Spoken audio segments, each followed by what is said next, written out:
Last week, someone in the studio came with a camera, and a woman alongside of her said, "Don't shoot now. Wait until he starts talking, then shoot him." Listen, I must tell you a story. It's an ecumenical story. It's about a priest and a rabbi. They met in a train in Ireland. They were alone in the compartment, and the priest said to the rabbi,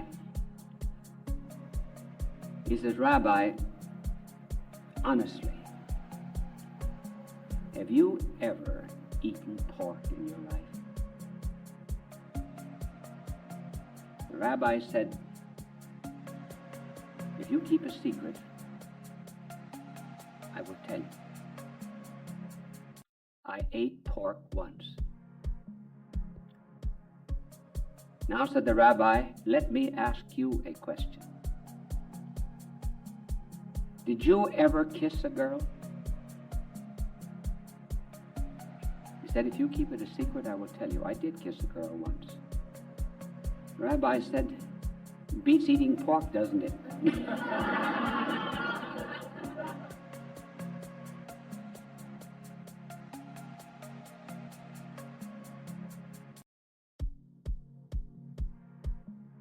Those are the kind of stories you can tell about religions that doesn't get anybody into trouble. Well, the title of this telecast, you remember, is about holding us together, because we're living in an entirely different age. Our new task is quite different. The new task is how to prevent ourselves from going to pieces. In other words, that ever since we split the atom, people are split. Races, nationalities, social groups. It seems as if almost all the rivets have fallen apart in the skyscraper of our civilization. Years ago, Conrad, the novelist, wrote a story about a ship in a river in Africa. The Captain Marlowe was pacing up and down the deck of this small ship. He was waiting for repairs. Along the shore, he could see the native Africans dancing, singing, mocking him. As Marlowe paced the deck, he said, "Rivets, by heavens! That's what I need.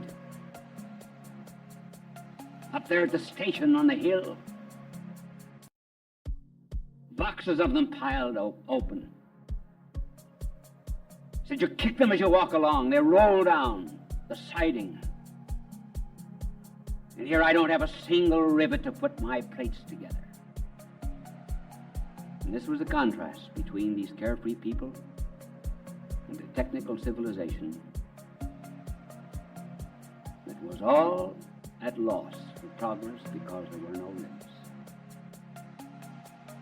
Now that's what's making us fall apart. The absence of some unifying principle. Just let me give you now some examples of how we're falling apart. I will take education and literature and maybe philosophy and a few other things. First of all, take education. It used to be, centuries ago, that there were universities. Now, the word university means something that turns about one thing. And what was that one thing? Well, in the Middle Ages, it was theology. All sciences were, as it were, in relation to that. And later on, it became philosophy. Another university, the microbic content of cotton undershirts. What a wonderful thesis that was. PhD. But I think the prize was one of our well known in Eastern universities, a psychological study of the post-rotational eye movement of squabs. Then take the press, rivets falling apart, and TV, even. Here, for example, on TV, suppose I were a news commentator. I would show you, for example, here is a clip that has just come to us this afternoon from Vietnam. That shows a bomb dropping on one of the cities of Vietnam in which 10,000 people were killed. More details of this horrible massacre will be unfolded to you after this brief announcement. The White Knight will clean your dishes. Think what becomes of us. It means that both are meaningless. When we can shift so quickly from a story of horror and death to this insignificant detail about soap.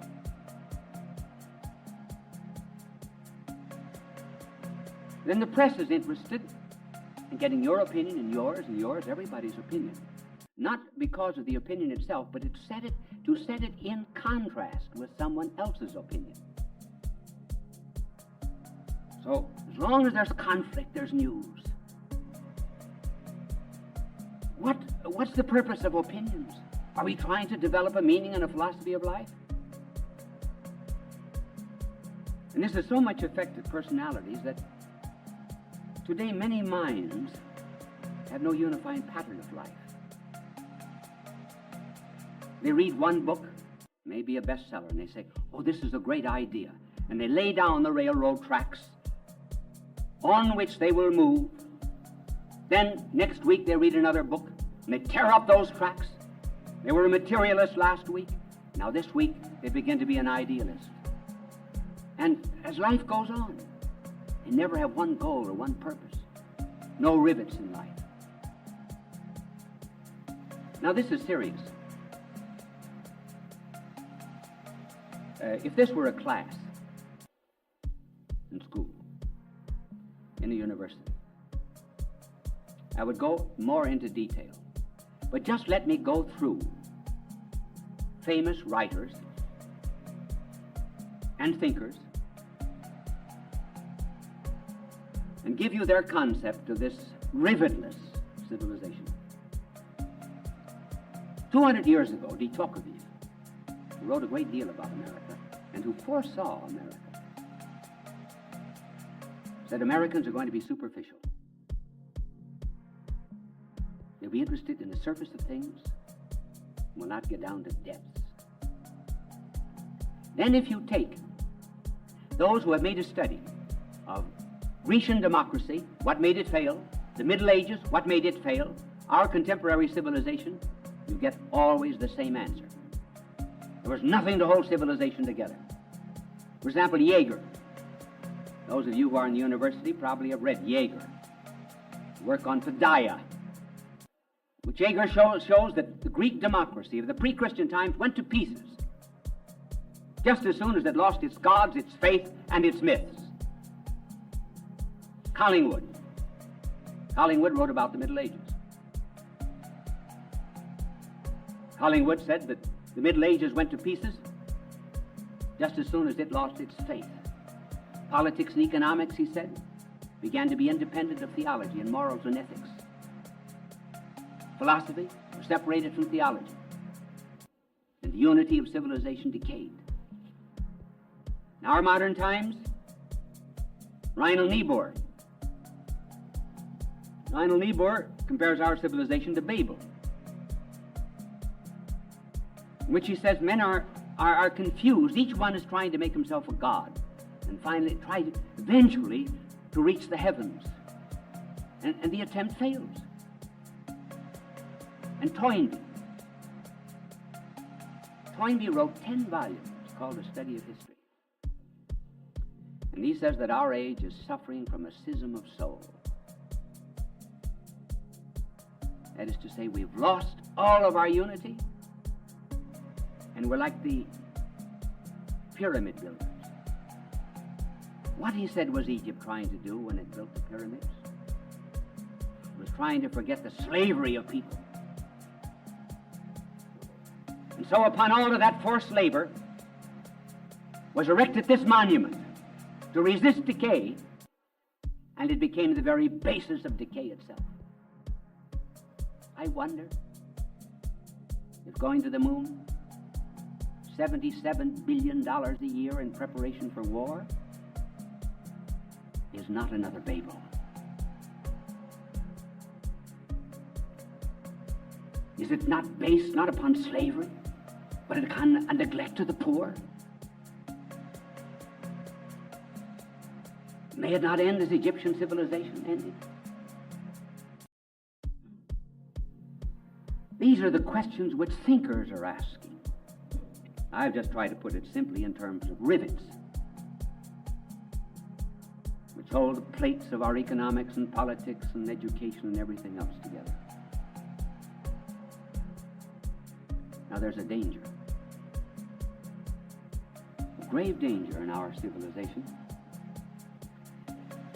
Today the catchword is freedom. Someday we'll explain the three ways in which freedom can be understood. But freedom today is interpreted as license, as freedom from law, not freedom for something. When you have a culture fissioned, split up, and divided, and minds without any goals, you have chaos, which is becoming more and more apparent in civilization. What is the danger? The danger is that there may come along someone who will attempt to get us out of this chaos by creating some kind of maybe totalitarian state. In other words, a dictatorship arises in order to organize the chaos that was created by too much freedom. As a Russian writer put it, who had been through the communist revolution, and if you keep these words in mind, they may help to interpret future civilization. Unlimited freedom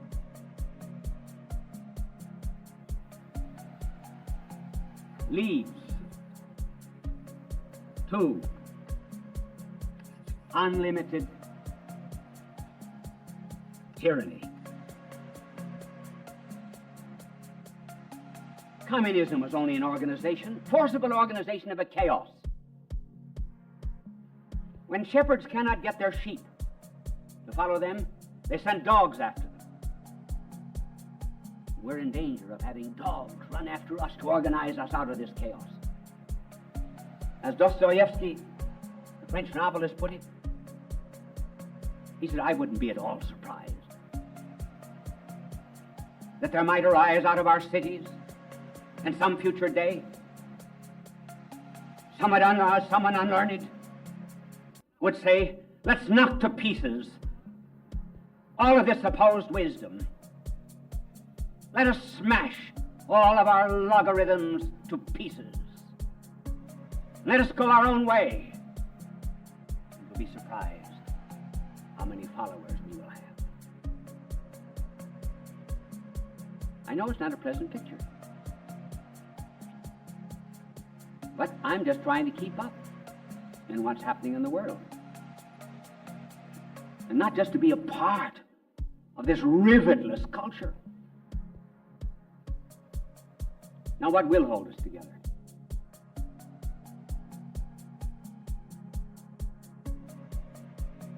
Knowledge? No, not knowledge alone. We have indeed eaten of the tree of knowledge, the knowledge of good and evil. We picked off the fruit, and now we're eating the leaves.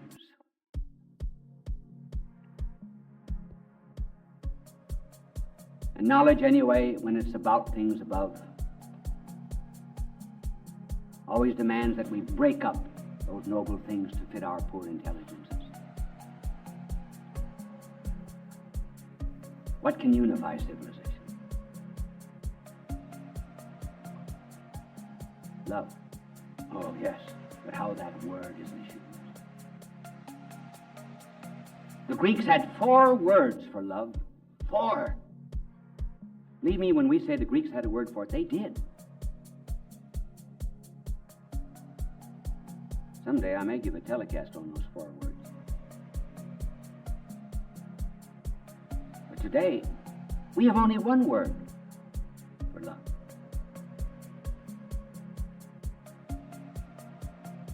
Certainly we can call in an absolutely unprejudiced witness in the novelist Faulkner. Let me read you what he says. In other words, this is not the kind of love that will save us, the kind that he is describing, and which, incidentally, he repudiates.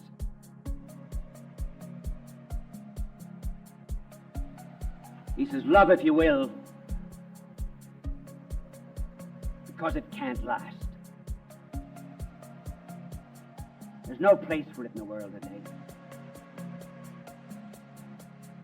We have eliminated it. That is, eliminated the true love.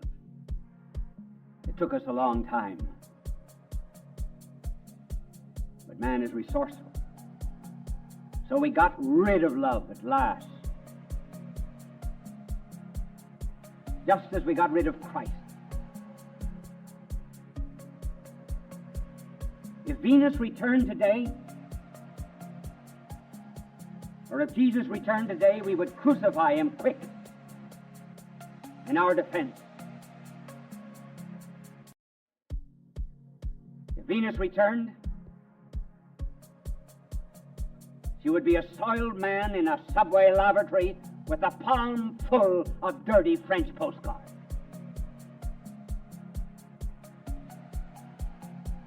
That's what's happened to our concept of love, noble love, as it has degenerated into eroticism. Love is still the answer. What kind of love? What's the rivet that will hold us together? Oh, I forgot to signal my angel. It's not his fault. It's 3. We have mysterious winks. I do things like this. You'll always notice them. This means that you wash off the blackboard. This means that you don't wash. Have you ever noticed me doing those things? No? Well, what is the kind of love that will save us? Put rivets into our civilization. 3 things. First of all, the only thing we can ever love is a person. We just simply cannot fall in love with a theorem of geometry or a syllogism or an abstraction. Even virtue itself is unseen until virtue begins to be seen in a person. Why is it, for example, that today conversions take place more in the middle classes and upper classes than they do down below? Slums and inner city among the poor. Because the people in the upper classes can read, they can study, they can make comparisons, they know something about psychology and metaphysics, and they come to a concept of truth. But the people below, not doing any reading, the only way they know about it is the way that the people live. And unless they can see the man of religion there is a little bit different from the rest of them, unless they can see that his love is of an entirely different character than the love that they know, even the best of them, and religion will never make any appeal. Second, love must be a person. Secondly, that person must have suffered defeat. That is important. Why? Why must the person have suffered defeat that we love? Because we're defeated. That's why. Because we're frustrated. Believe me, we are not looking for heroes. What we fear not so much, what we fear actually is not death. What we fear is defeat. Death only touches our existence. Defeat touches our personality. And if we're ever to put love, ever to put rivets into civilization, we have to find some person who's gone down to defeat, and in that defeat has become victorious. And there's only one man that's ever done that. And even if he were wrong, which he's not, I would rather be wrong with him than right with the other.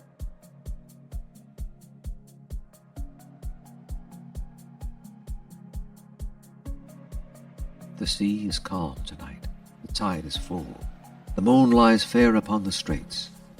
Words from the English poet Matthew Arnold. A stream of water creates its own pathway, a spiraling journey, past many places, always moving toward the sea. It is like our human journey. We seek the fulfillment of inner needs that only our soul and God know about. We look for our pathway. After his baptism by John, 2 men asked Jesus, "Where do you live?" Jesus answered, "Come and see."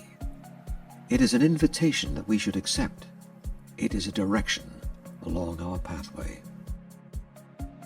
People of all faiths recognize Bishop Fulton J. Sheen as one of the greatest communicators of the 20th century. He was born in El Paso, Illinois, in May of 1896. As a young boy, he knew he wanted to be a priest. He served as an altar boy at St. Mary's Cathedral in Peoria, Illinois. At St. Viator College, his education and debating skills taught him the skills he used throughout his life. His unique ability at being natural and at ease in front of any audience was noted early in his ministry. He was ordained in 1919 and went on to become one of the best-known and greatly loved priests in church history. He wrote 96 books and hundreds of articles and columns. He broadcast numerous radio and TV programs.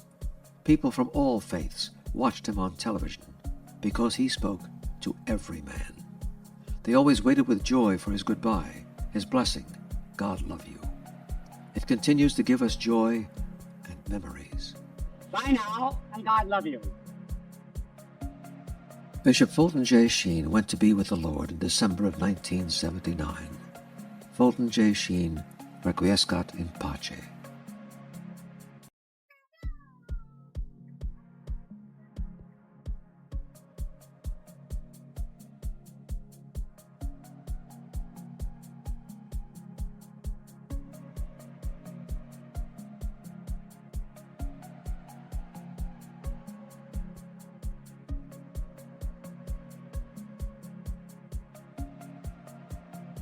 Its violence and so forth.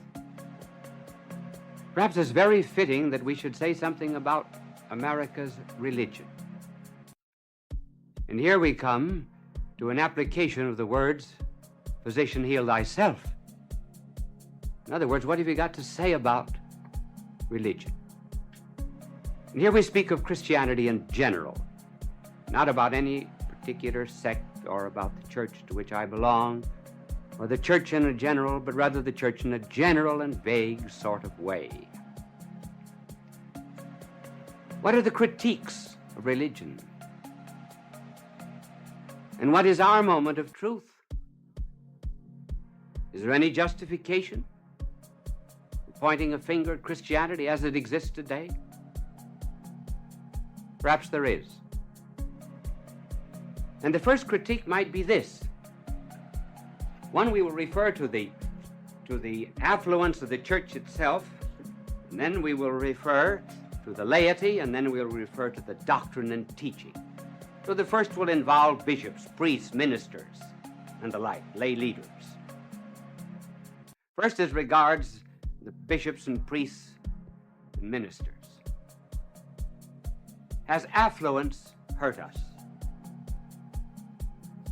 Have we grown fat? Does the economic and generous leverage of the pews hurt the prophetic utterance from the pulpit and the altar? Conceivably. Because I believe that there is some kind of a relationship existing between prosperity and the effect of Christianity at any moment. When we are affluent and rich, we are apt to become administrators.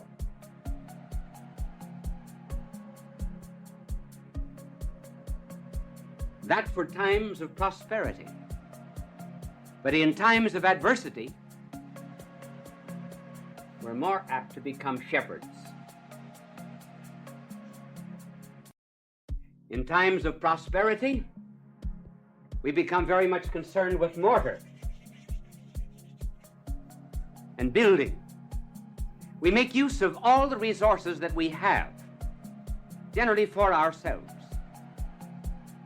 translate them into buildings, and that emphasis could hurt the stress on mortal, on human beings.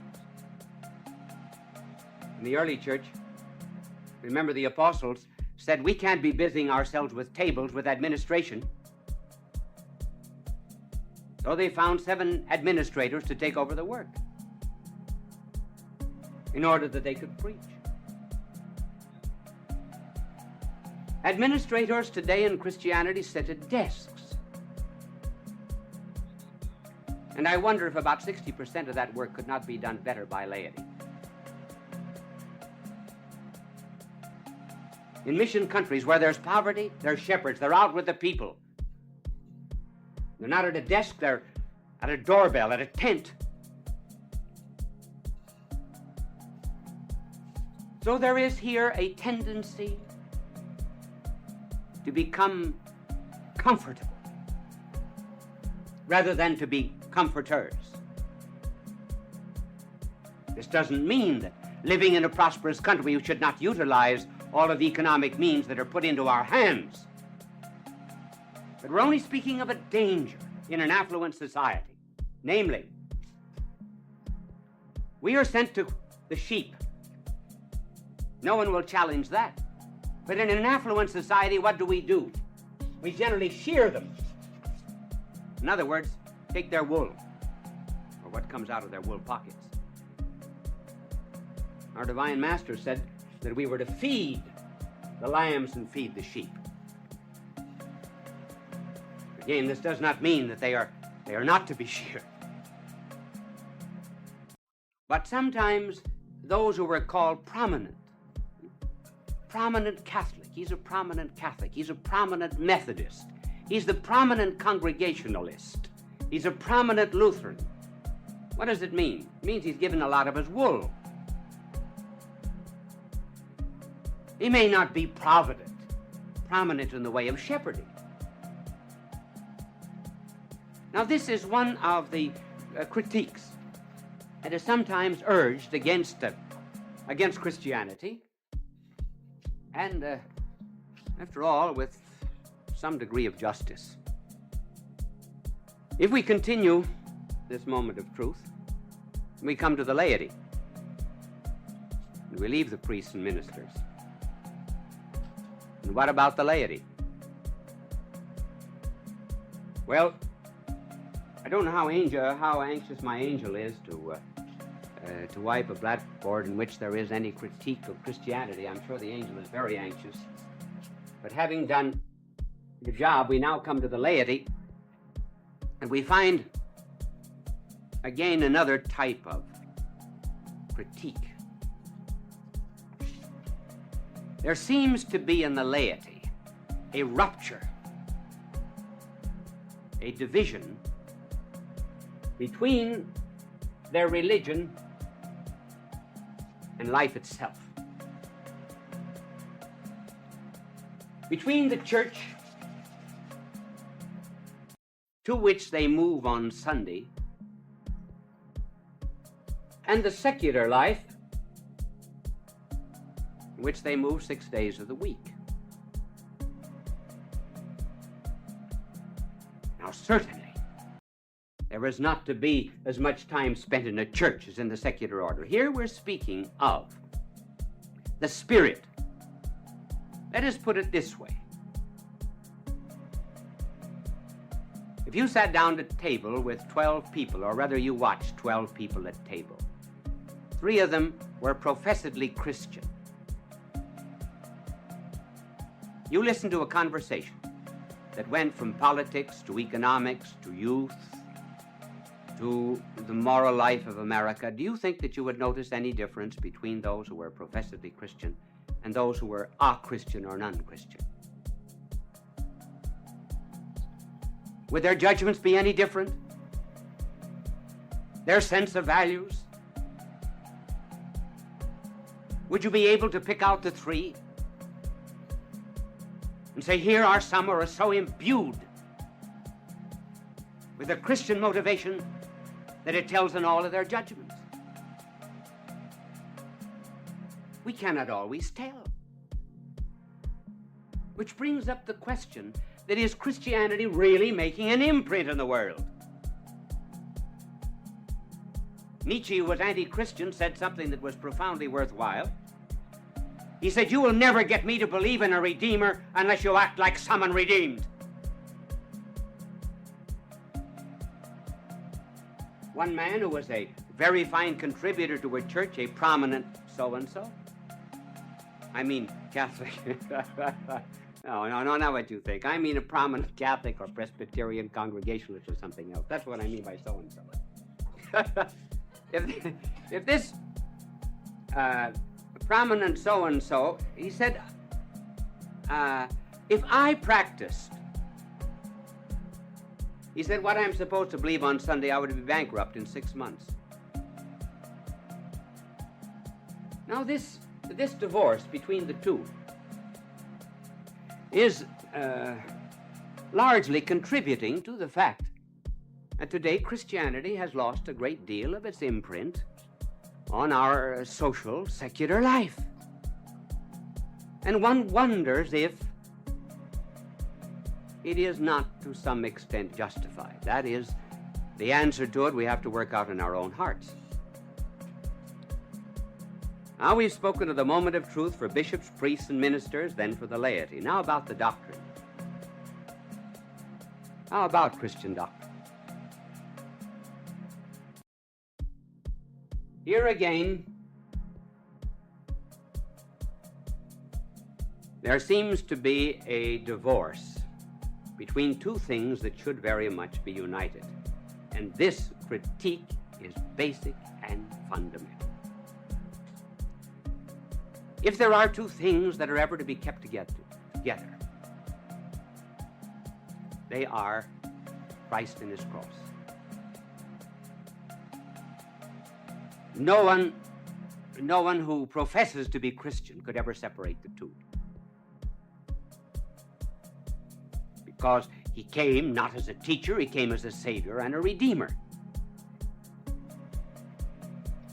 But the two are being divorced, along with many other things in our contemporary civilization. So that on the one side, you find Christ, and on the other side is cross. Two are divorced, pulled apart.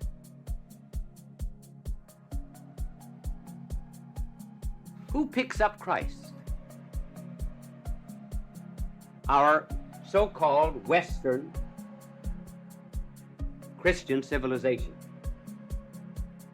And so they present a Christ who would never drive buyers and sellers out of a temple because they prostituted it with their commerce.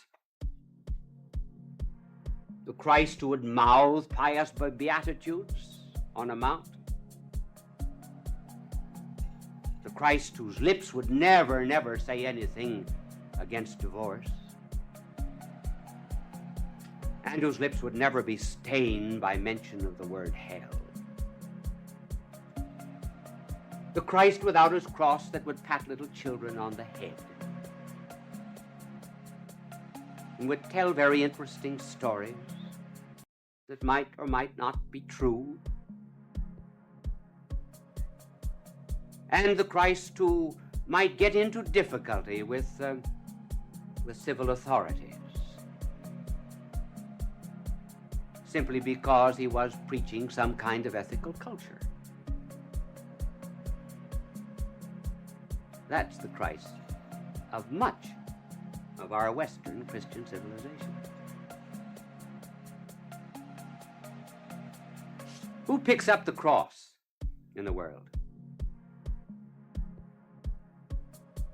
Communism. Soviet Union has picked it up. Cross stands for restraint, discipline, dedication, concentration to a common cause. It stands for some kind of fire and zeal which will sweep over the world. It stands for the hard things. It stands for the vertical line of pleasure being contradicted by some kind of self-negation, or a good outside of self.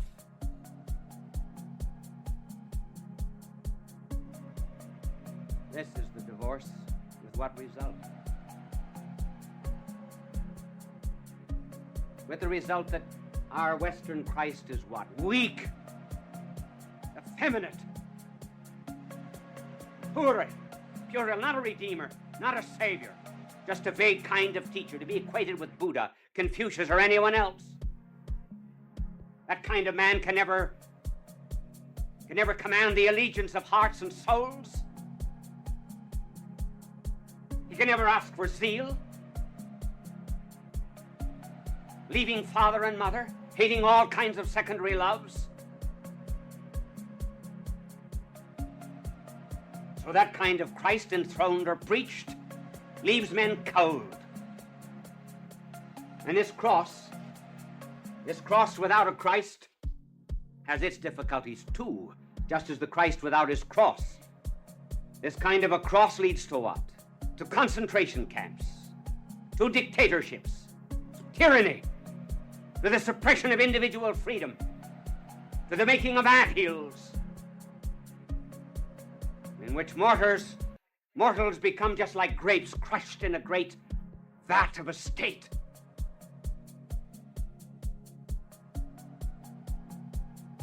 Speak of this division of the Eastern and Western world, that's it.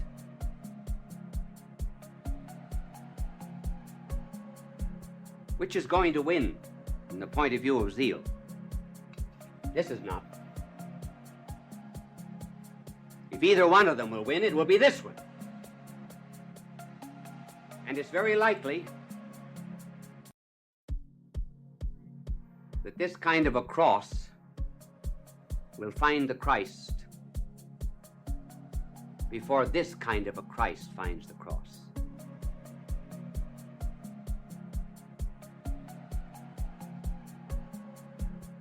And this is a self-analysis of Christianity as it is today. It does not evoke much love and sympathy among people. It's just a comfortable kind of moralizing group. It's not a congregation of redeemed sinners.